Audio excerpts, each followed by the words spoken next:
427장 함께 찬양 드리겠습니다.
함께 기도하겠습니다.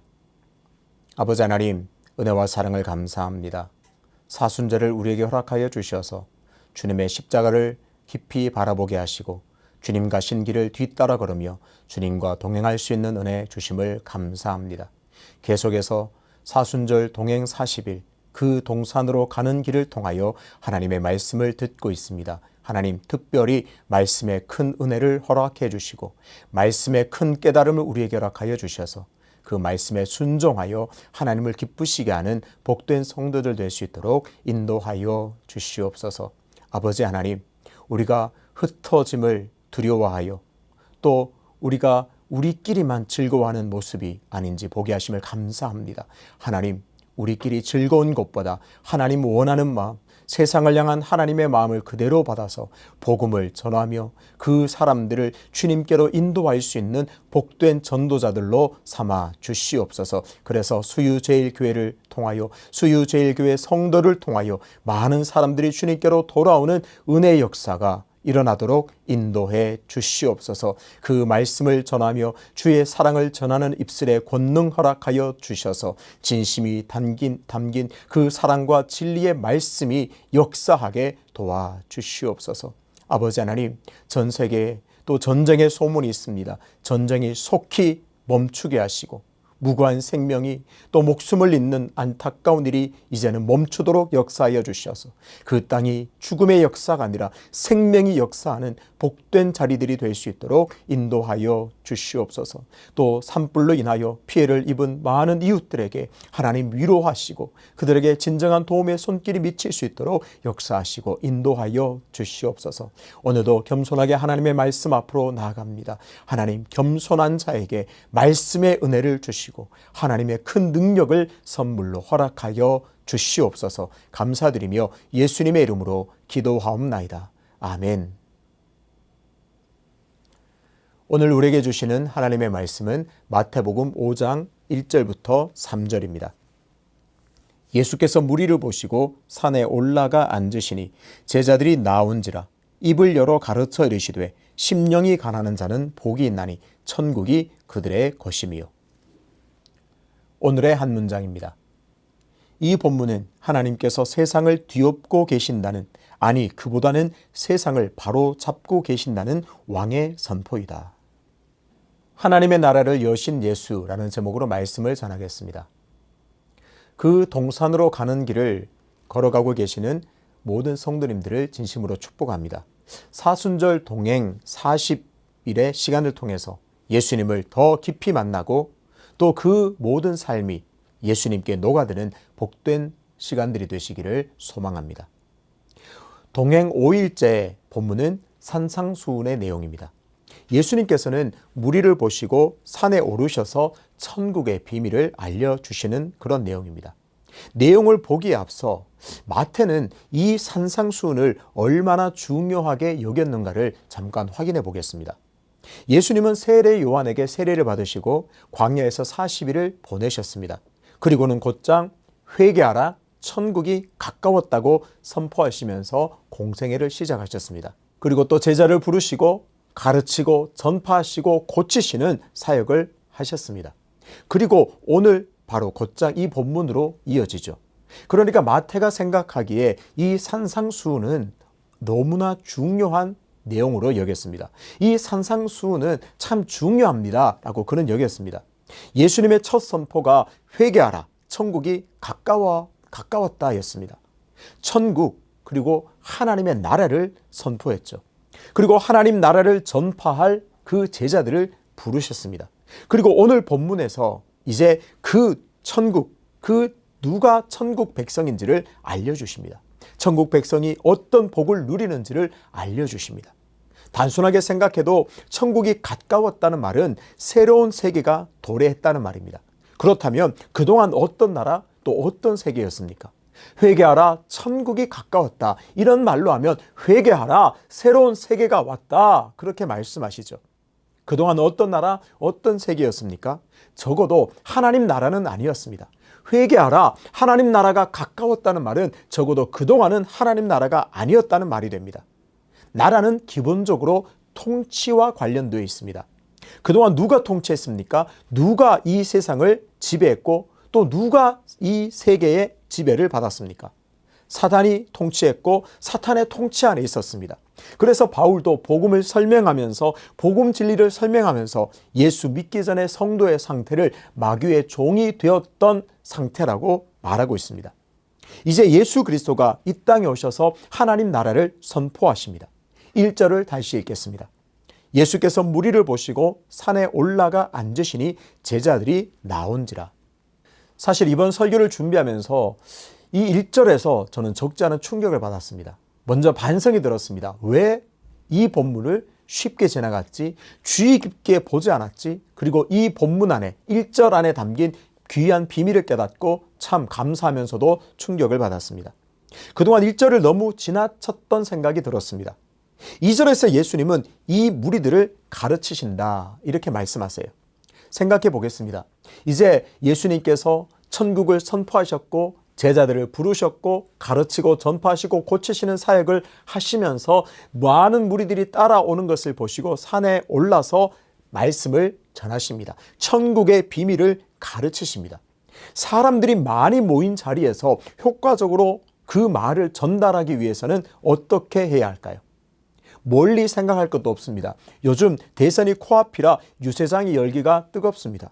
큰 소리로 자신의 어떤 공약, 자신의 철학, 그래서 나를 좀 뽑아주십시오. 그렇게 외치고 있습니다. 대부분 수많은 인파가 있고 그 앞에는 후보가 일어서서 심지어 또 마이크를 잡고 큰 소리로 연설을 합니다. 그렇습니다. 이것이 자연스럽고 이것이 자연스럽죠. 많은 사람들에게 효과적으로 자신의 말을 전달하기 위해서는 당연한 모습입니다. 많은 인파들이 있으면 그 앞에 사람이 서서 큰 소리로 심지어 마이크를 잡고 외쳐야 많은 사람들에게 효과적으로 그 말이 들립니다. 그런데 예수님의 모습을 다시 보겠습니다. 예수님은 무리를 보시고 산에 올라가 앉으셨습니다. 아니, 이 부분이 참 이상하죠. 예수님은 많은 사람들에게 효과적으로 말씀을 전하기 위해서 일어서서 큰 소리로 말해야 맞는 것 같은데 예수님은 좀 이상하게도 산에 오르셔서 그곳에 앉으셨습니다. 이상합니다. 사람들도 많았을 텐데 앉아서 말씀하십니다. 예수님께서 앉으시자 제자들은 또 어떻게 했나요? 예수님께서 앉은 그 자리에 제자들이 예수님 앞으로 나아왔습니다. 그리고 예수님이 이어서 무리를 가르치십니다. 그냥 지나치기 쉬운 이 광경은 도대체 예수님이 어떠한 분인가를 알려주십니다. 예수님이 어떠한 분으로 이 땅에 오셨는가 예수님의 정체성을 알려주고 있습니다. 예수님은 바로 왕으로 이 땅에 오셨음을 알려줍니다. 다시 강조하지만 이 장면은 적어도 수많은 사람들에게 효과적으로 말을 전달하는 그런 모습은 아닙니다. 이 모습은 마치 왕이 보좌에 앉으시고 신하들이 왕 앞으로 나오는 바로 그런 모습입니다. 맞습니다. 예수님은 지금 보좌에 앉으시는 왕의 모습을 보여주고 있습니다. 왕이신 예수님께서 보좌에 앉으시고 신하들 같은 제자들이 그 왕 앞으로 나오는 모습을 보여줍니다. 그렇습니다. 예수님은 누구십니까? 바로 천국의 왕이십니다. 하나님의 나라가 가까웠다, 천국이 가까웠다 하셨는데 그 천국의 왕이신 바로 예수님 자신을 보여주고 계십니다. 천국의 왕이신 예수님이 이 땅에 오셔서 천국이 가까웠다고 선포하시고 또 예수님께서 통치하시는 모습이 어떤가를 설명하시고 보여주십니다. 그래서 어떤 학자는 이 본문을 메시아의 취임 연설이라고 부르고 있습니다. 참 적절한 말 같습니다. 예수님은 지금 왕으로 이 땅에 오셔서 왕으로 취임하시면서 백성들에게 말씀하고 계십니다. 우리는 이미 알고 있고 고백하고 있는 이 진리를 이 새벽에 다시 붙들어야 할 줄로 믿습니다. 그 동산으로 가는 길, 당연히 예수님이 묻히신 그 동산으로 우리는 걸어가고 있습니다. 동행 1일, 동행 2일, 오늘 동행 5일 하면서 그 동산으로 그 길을 따라가고 있습니다. 그런데 그 예수님을 어떤 모습으로, 어떤 분으로 인정하고 걸어가고 계십니까? 바로 나의 왕으로 오신 그분임을 인정하고 따라야 합니다. 그 예수님의 통치를 기뻐하고 그 다스림 안에서 자유를 누리는 백성으로 살아가고 있음을 진실되고 되게 고백해야 합니다. 그렇습니다. 예수님은 진정한 나의 왕이십니다. 메시아로 오셨습니다. 내가 그 왕이신 주님을 내가 믿고 따라갑니다. 그 고백이 오늘도 생생하게 살아있게 되기를 주님의 이름으로 축복합니다. 이렇게 진정한 왕으로 오신 예수님, 메시아로 오신 예수님께서 천국의 비밀을 열어 알려주십니다. 우리는 흔히 이 본문을 팔복이라고 부릅니다. 3절입니다. 심령이 가난한 자는 복이 있나니 천국이 그들의 것임이요. 앞부분만 잘라서 본다면 참으로 모순입니다. 가난한 자가 어떻게 복이 있습니까? 가난한 자가 복이 있다 이렇게 말씀하시는데 가난한 자가 어떻게 복이 됩니까? 어떤 영어 번역본에서는 복을 행복하다 이렇게 번역했습니다. 혹은 축하한다 라고 번역해 놓은 것도 있습니다. 이웃들에게 이렇게 한번 말해 보십시오. 당신 가난한 것을 축하합니다. 당신 가난해서 참 행복하시겠습니다. 아마 뺨을 한 대 맞을 각오가 아니고서는 할 수 없는 말입니다. 아니 내가 하는 말이 아니라 다른 사람이 나에게 그런 말을 해본다고 치죠. 다른 사람 나에게 가난해서 참 좋으시겠습니다. 가난해서 참 행복하시겠습니다. 축하합니다. 이렇게 하면 어떡할까요? 분노가 치밀어 오를 겁니다. 정말 그 사람의 뺨을 한 대 때리고 싶을 정도로 그렇게 화가 날 겁니다. 그런데 예수님께서는 심령이 가난한 자는 복이 있다고 말씀합니다. 그렇다면 도대체 심령이 가난하다는 것은 무슨 뜻일까요? 우선 말뜻 그대로 가난한 자로 볼 수 있습니다. 그야말로 가진 것이 없어서 가난한 사람일 수 있습니다. 그렇게 본다면 반대되는 부자들은 무조건 화를 입게 됩니다. 가난해서 복이 있다면 그럼 내가 많이 가지고 많은 부자라면 무조건 화를 입게 됩니다. 오직 가난한 자만이 복되다는 말이 됩니다. 또 좁은 의미에서 죄를 깨닫고 절망한 상태로 해석하기도 합니다. 또 구약적 배경에 초점을 두어서 가난해서 하나님만을 의지하는 사람이라고 해석하기도 합니다.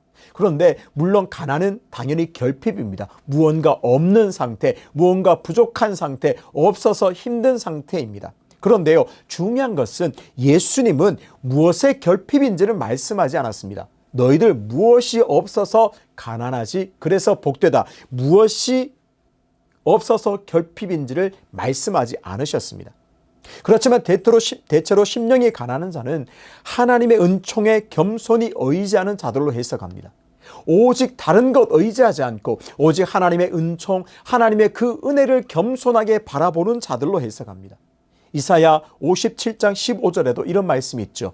하나님은 통회하고 마음이 겸손한 자와 함께 하신다. 마음이 겸손한 자, 하나님의 은혜와 긍휼을 기대하고 하나님을 의지하는 자들, 그런 자들을 가난한 자라고 인정합니다. 시편 32편 12절입니다. 여호와를 자기 하나님으로 삼은 나라 곧 하나님의 기업으로 선택된 백성은 복이 있도다. 하나님을 인정하는 자, 하나님을 자기 백성으로 인정하고 하나님께 겸손히 나오는 자, 하나님을 의지하는 자가 심령이 가난한 자입니다. 그런데요, 심령이 가난한 자가 누구냐? 또 어떤 사람이냐?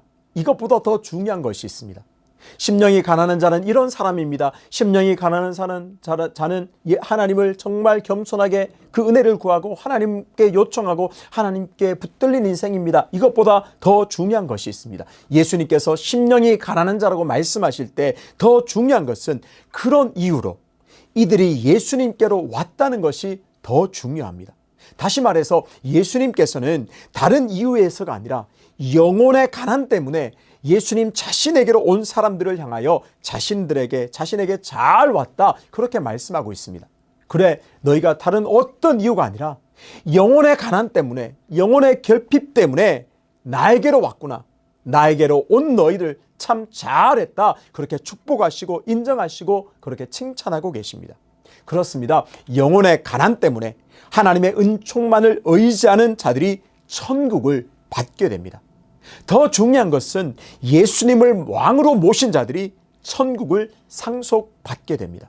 왕이신 예수님을 인정하고 그 왕이신 예수님 앞으로 나아갈 때 천국을 누리게 되고 천국을 상속받게 됩니다.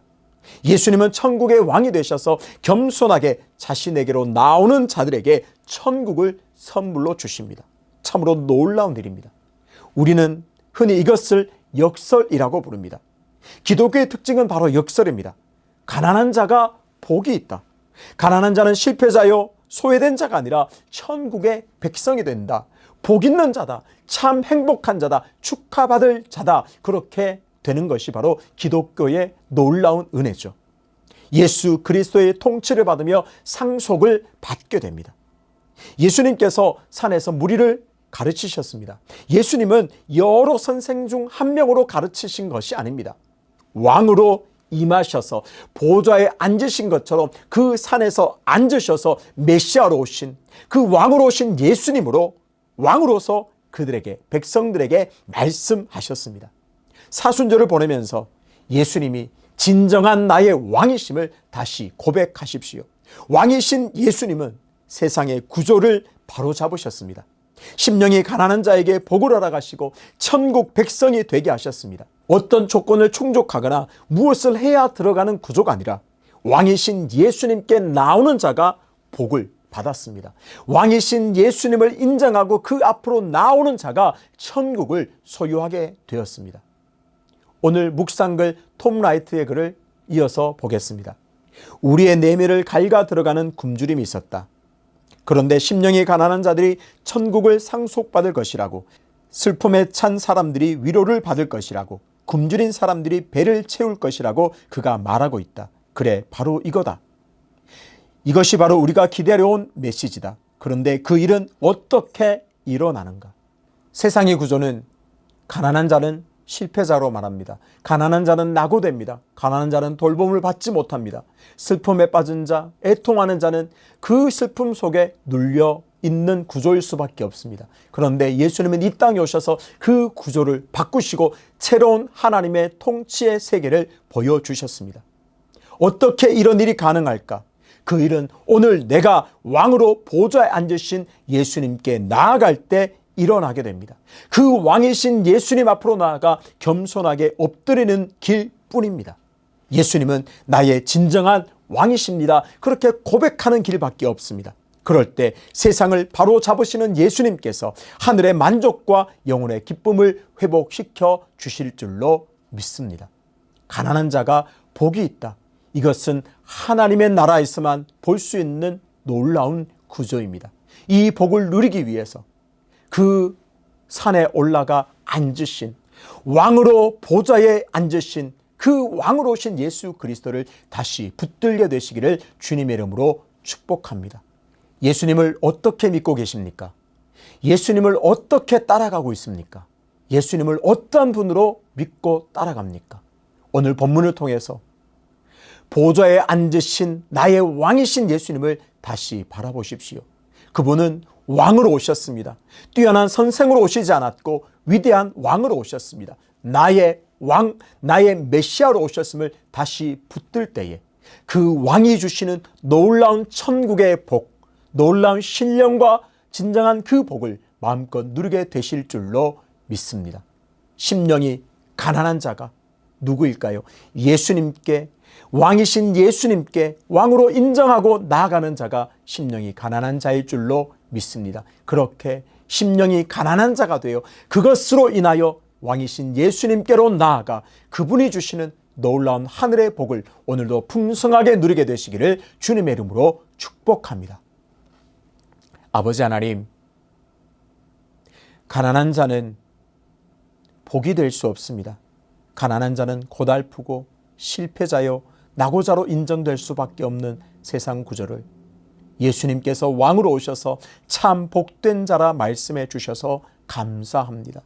아버지 하나님, 천국을 상속받게 하심을 감사합니다. 아버지 하나님, 우리가 심령이 가난한 자, 그것을 인정하고 왕이신 예수님께로 다시 나아가서 고백합니다. 왕이신 예수님, 내가 주님 앞에 나와왔습니다. 그 고백을 들으시고 오늘도 내게 복을 주시고 천국을 누리게 도와 주시옵소서.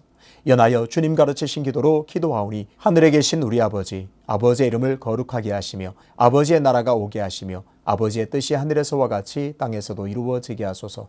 오늘 우리에게 일용할 양식을 주시고 우리가 우리에게 잘못한 사람을 용서하여 준 것 같이 우리 죄를 용서해 주시고 우리를 시험에 빠지지 않게 하시고 악에서 구하소서.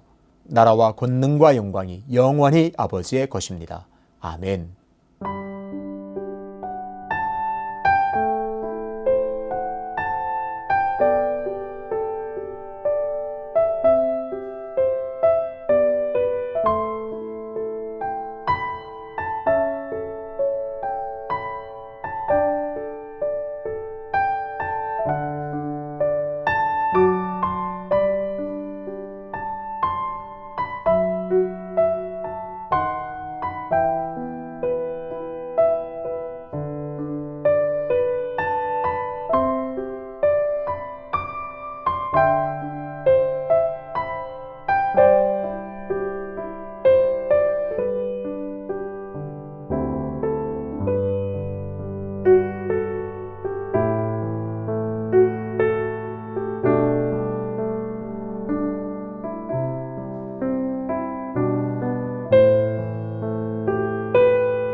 주